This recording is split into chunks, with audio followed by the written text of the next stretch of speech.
C'est limite un vieux film parce que vous l'avez tous téléchargé comme des porcs, mais moi j'ai patienté pour l'avoir en salle de cinéma et j'ai été récompensé, bordel. Oh, monsieur, bonjour, préparez vos gilets pare-balles et vos vides blindés car nous allons convoyer du bif avec Wrath of Man, un homme en colère. Restons sur le titre en anglais. And I do bear a grudge.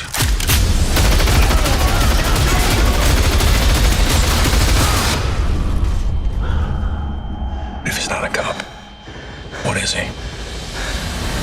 He's a dark fucking spirit.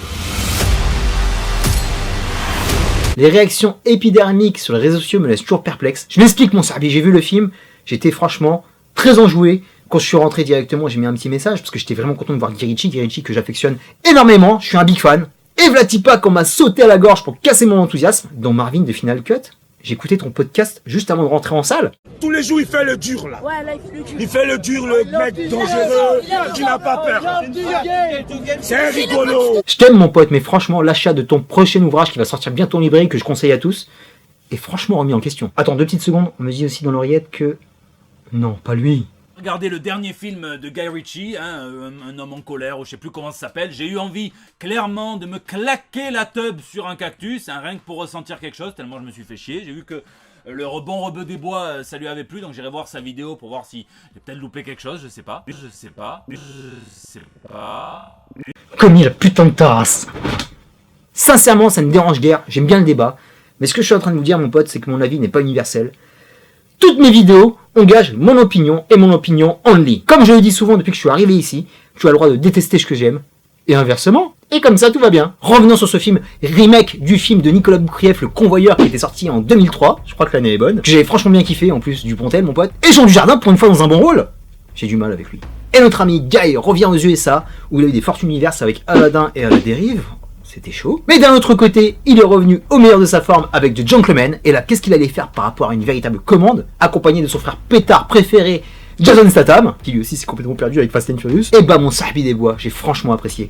Qu'est-ce que j'ai kiffé ce film, avec une jauge de salle qui a augmenté, donc on était plus dans la salle. Et à la fin, on s'est levé dans le salon, on a tous applaudi, comme quoi j'étais pas le seul à apprécier. Mais mon pote, je te rassurer, c'est pas un chef-d'œuvre, c'est pas son meilleur film, loin de là. Mais j'ai passé un bon moment. Donc à chaque fois qu'un réalisateur avec un grand blaze arrive dans une salle de cinéma, il faut accepter qu'il nous fasse un peu moins bien, voire un film moyen. Parce qu'avec vous, c'est tout le temps la même tambouille quand Nolan débarque, quand Snyder débarque, quand Denis Villeneuve débarque, les mecs ils ont pas le droit de faire un peu de moyen, de descendre un petit peu. C'est compliqué de faire des chefs-d'œuvre, mon gars. On peut pas tout le temps faire des masterclass. Soyez tolérants. Et notre monde n'en sera que meilleur. Ah, j'ai sorti mon costume de médiateur du cinéma. Le film m'a vraiment bien installé parce que j'ai vraiment kiffé l'introduction avec ce petit plan séquence fixe avec plein de choses qui se passent.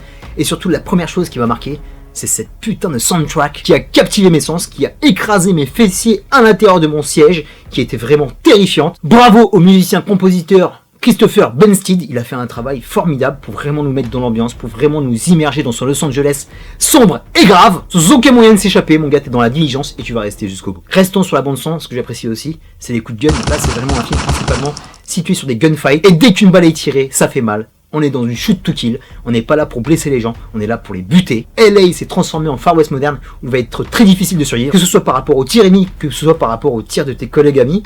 Mon pote, ça va être chaud pour ton corps. La plastique de LA est vraiment formidable, c'est une ville qui est plutôt lumineuse d'habitude, mais là c'est filmé ombrageusement, t'as l'impression qu'il y a un orage qui va éclater, un orage qui va faire que monter au fur et à mesure des minutes passées dans ce film. La cité des anges est transformée dans une jungle urbaine, de bitume, de ciment, avec des balles qui sillent dans tes oreilles. Qu'est-ce que c'était canon. Bien sûr, ce film manque d'originalité parce que déjà c'est un remake. Et ensuite c'est un revenge movie qu'on a vu plusieurs fois. Mais ce que j'aime par rapport à Guy, c'est qu'il débarque tout le temps avec des choses à nous proposer, avec de la créativité, avec des idées, et tout est parfaitement exécuté. L'action bombarde tous azimuts. Comme je te l'ai dit, il y a du plan séquence, il y a aussi une très bonne occupation de l'arrière-plan. Tout est sombre et dégueulasse pour tous ces personnages qui sont tourmentés, qui vont graviter autour de la quête de Jason Statham, qui va mener son enquête et qui va lui donner aussi une grande part de thriller par rapport à cette production. Un personnage qui va nous interroger, donc on ne connaît pas le background. Monsieur est un filou car il cache pas mal de choses, et on va les découvrir petit à petit. Et c'est là aussi que c'est très malin parce qu'il va décoder complètement l'actionneur, parce qu'au départ, bien qu'il y ait de la violence, il y a aussi une grande part de fun avec ses collègues qui sont assez beaufs. Et plus le film avance, plus tu descends dans la cave, plus tu descends tout en dessous de la fosse septique, même dans le sous-sol, et tout devient sombre. On est vraiment dans un polar hard-boil, où ça va être difficile de se dépêtrer de sable mouvant marécageux.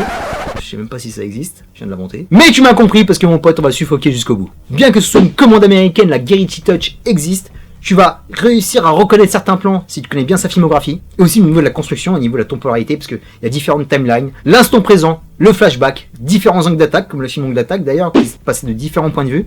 Et là aussi c'est un peu la même, parce que certes c'est un cavalier seul de Statham, c'est lui le personnage principal, mais des fois on va s'en écarter pour en rencontrer d'autres, pour lui donner aussi un contexte social par rapport aux États-Unis, par rapport aussi aux vétérans. On se rappelle souvent à eux dans le cinéma, le retour dans leur pays est très douloureux, ils sont sujets à des syndromes post-traumatiques, il y a très peu de reconnaissance par rapport à leur engagement, les mecs se retrouvent perdus dans une société qu'ils ne reconnaissent plus. Et ces hommes et aussi ces femmes, parce qu'il y a aussi les femmes soldats, se retrouvent dans une véritable précarité, qui les pousse à prendre des décisions extrêmes. Un sujet qui est important par rapport à ce bled qui n'arrête pas de se battre à travers le monde. À un moment, il faut arrêter de faire la gueule avec Henry. Mais c'est cool d'en parler, que ce soit dans Rambo, que ce soit dans Triple Frontière.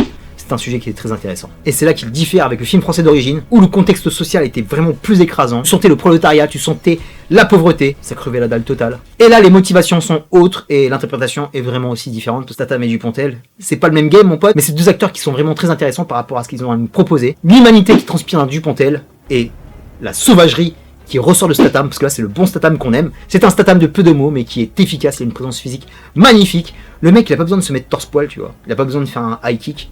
Juste à sa gueule, mon pote, tu sais que ça va démonter. Et là, il est dirigé par son pote Guy, et c'est du Jason Turkish de première classe. Bien joué, brother. Et arrête de faire tes conneries alimentaires avec Fast and Furious. Il y a énormément d'acteurs qui tirent leur épingle du jeu. Ils ont ressuscité Josh Hartnett, ça fait vraiment plaisir de le voir, le Josh. Même si là il a un rôle minime. Et Andy Garcia qui fait une apparition, c'est toujours la classe ce type. J'ai omis de le dire par rapport à mon développement, mais aussi il y a une véritable critique du capitalisme. Quand tu vois comment se comporte le patron de la boîte de ses convoyeurs de fonds, il est en train de nous vendre une marque, il veut que Statham, vu qu'il est efficace, il veut que ce soit sa coqueluche, sa tête d'affiche. Pour ce genre de requin, la violence, la légitime défense et les meurtres au premier degré, c'est un véritable business rentable pour ce genre de type, comme quoi on peut tout vendre malheureusement. Un homme en colère de Guy Ritchie, je le dis et je le répète, on est loin du masterclass, mais le film fait le taf. J'ai passé un super bon moment, une très bonne heure et demie, bien amenée, bien gaulée, dans un Los Angeles où la tempête fait rage, un film qui cogne fort avec des bonnes idées visuelles, un montage percutant. Notre corps va être criblé de balles, mais on n'est jamais perdu dans ce Los Angeles grisailleux. On est loin de Michael Mann avec Hit et Collatéral, mais ça, mon frère, quel plaisir. Terminus pour un homme en colère, je te dis à très bientôt pour de prochaines vidéos. D'ici là, porte-toi bien, merci pour tes likes, tes partages, tes commentaires. Est-ce que tu as vu cet homme en colère? Qu'est-ce que tu en penses? Est-ce que tu aimes Jason Statham? Qu'est-ce que tu penses de Guy Ritchie? Mets-moi tous tes meilleurs films de ce magnifique réalisateur britannique. Raconte-moi ta vie en commentaire. Peace, love.